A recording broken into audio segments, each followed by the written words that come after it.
Sovereignty belongs to Allah only. This is actually to establish this system over all these systems, over the whole system of life, over the total system of life. That is actually meant by لَيُظْهِرَهُ عَلَى الدِّينِ كُلِّهِ. But if you translate this word deen with religion, to make the deen, the religion of Allah, the true religion supreme, it doesn't convey the sense.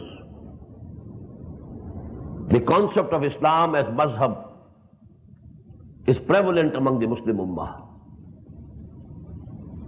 I think 99% people think that Islam is a mazhab. Because when you know, after the Khilafatul Rashidah coming to an end, there was monarchy, kingship, separation of state and religion started. There are people who are the Salatin, the kings, and there are the religious leaders, the Fuqaha, the Aimma, the learned scholars, the Sufia, the purifiers of the souls. So this dichotomy started, and later on, when Christianity dominated this globe, this sense of religion became more narrower. Why? Because in Christianity there is no law even, but to speak of a system.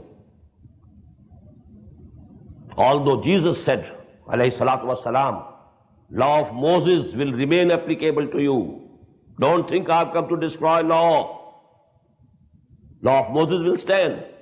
But Saint Paul abrogated law. No Sharia, no law. So the Christianity of today is only a dogma and some ethics. Love thy neighbor as thyself. Ethical teaching, good. These teachings are common to the whole of humanity.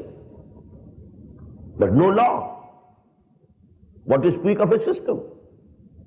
As now this word religion, its connotation has become very narrow. And when we translate deen with religion, every Muslim thinks Islam means dogma and some modes of worship, and that's all. Give to Caesar what is due to him and give to Allah what is due to him. This is not Islam. Islam is deen. Inna deena indallahi al-Islam. وَمَنْ يَبْتَغِ غَيْرَ الْإِسْلَامِ دِينًا فَلَنْ يُقْبَلَ مِنْهُ. It is deen.